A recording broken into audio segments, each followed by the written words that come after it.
Good morning, good afternoon, good evening दोस्तों। Kevin sir back from personal tutor. Standard 9th history playlist आप लोग देख रहे हैं। चैप्टर है Nazism and rise of Hitler.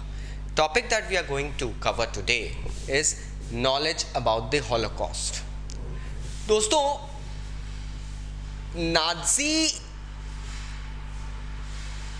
Working कार्य प्रणाली की जो इंफॉर्मेशन है ना, धीरे धीरे जर्मनी में नाजी रिजाइम के आखिरी सालों में धीरे धीरे बाहर निकलने लग गई थी। लोगों को पता चलने लग गया था कि what exactly the Nazi regime is doing in Germany.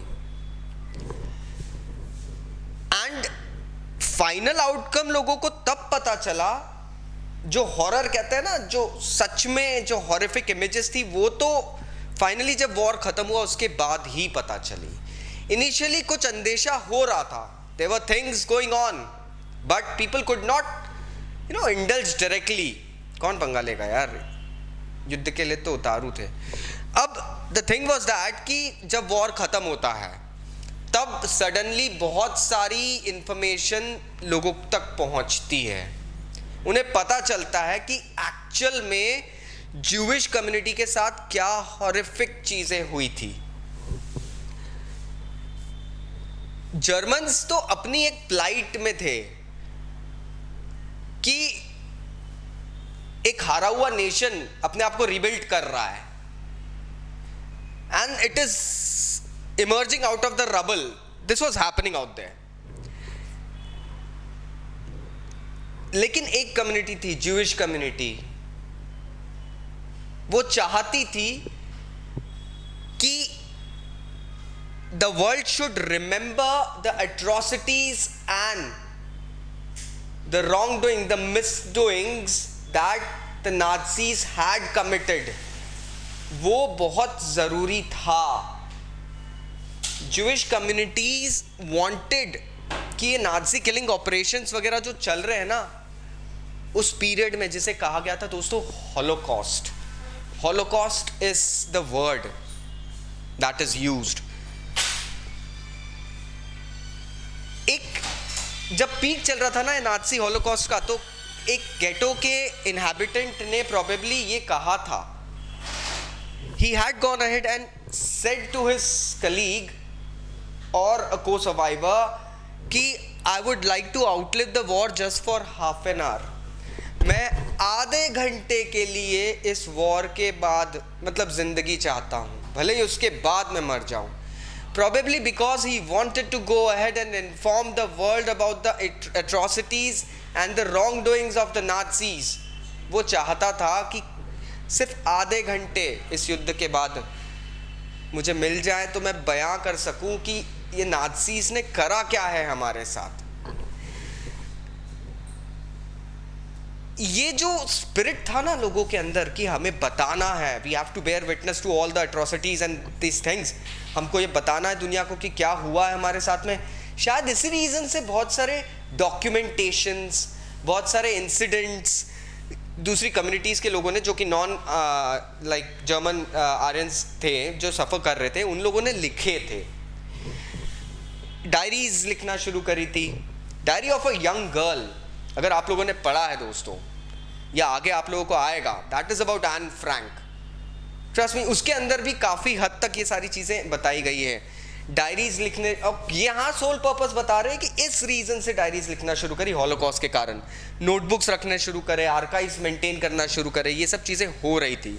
अच्छा, दूसरी तरफ नाज़ी रिजाइम को पता था कि ये सब चीज़ें हो रही है।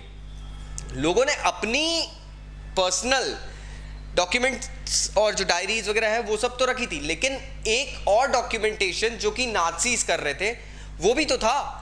बट व्हाट हैड हैपेंड, जब वॉर उनके हाथ से निकल गया, ये दिख रहा था, नाज़ी स्टार्टेड फीलिंग कि वॉर हमारे हाथ से निकल रहा है। What happened actually was, suddenly उन्होंने पेट्रोल सप्लाई करा था अपने अलग अलग ब्रांचेस पे, ऑफिसेस पे, जगह पे, कि डॉक्यूमेंटेशन जला देना, किसी को पता नहीं चले कि हुआ क्या था। Can you just understand the thinking? फिर भी लोगों के जहन में वो हिस्ट्री, वो वक्त अभी भी है. People really go ahead and understand the fact. Fictions हैं, डॉक्यूमेंट्रीज हैं, मूवीज़ हैं, पोइट्रीज हैं, मेमोरियल्स बने हुए हैं, म्यूज़ियम्स हैं जो बताते हैं कि किस तरीके से नाज़ीज़ एट्रोसिटीज़ पेश की जाती थी, what all things were there. और दूसरी चीज़ कि what all sufferings they were going through. ये कुछ ट्रिब्यूट्स हैं. अब उन चीज़ों को ट्रिब्यूट्स के समान देखा जाता है, क्योंकि हाँ, और एक ये बहुत ही शर्मनाक रिमाइंडर भी है उन लोगों के लिए जिन लोगों ने पूरी प्लानिंग करी थी, और उन लोगों के लिए भी दोस्तों जिन लोगों ने चुपचाप खड़े होकर तमाशे देखे थे. Who stood in silence. It is an embarrassing memoir for them all. अगर हम देखें फिगर 31 में तो हमें ये पता चलेगा कि वॉर्सो गेटो में किस तरीके से लोगों ने, जब उन्हें पता चल गया था दैट उनका डिस्ट्रक्शन होने वाला है, they are going to be sent for the final solution, that is the gas chamber, उन लोगों ने इस तरीके के कैनिस्टर्स के अंदर, मिल्क कैन होते हैं ना, दूध के कैनिस्टर्स, उनके अंदर अपने डॉक्यूमेंट्स छिपाए थे और दीवालों में चुनवा दिए थे. This was around 1943. और ये जो सेलर से निकला हुआ कैन है, दिस वॉज इन 1950. इनफैक्ट अगर हम फिगर 32 देखें तो हमको ये दिखेगा कि देखिए, देशों को पता चल गया था, खबर जर्मनी से बाहर निकल रही थी कि क्या हो रहा है जर्मनी में ज्यूज के साथ. This is a ship, this is not a ship, this is a boat that Denmark use to get its Jews out of Germany secretly. ये ऐसी बोट्स थी जिससे देशों ने अपने लोगों को बाहर अपने देशों तक लाना, सेफ एंडिंग में लेके आना करने के लिए कोशिश करी थी. So I hope now you got the crux. फिर भी अगर कोई डाउट है तो नीचे कमेंट बॉक्स से कमेंट जरूर करना दोस्तों. This is Kevin sir signing off. Thank you very much. Take care. Bye bye.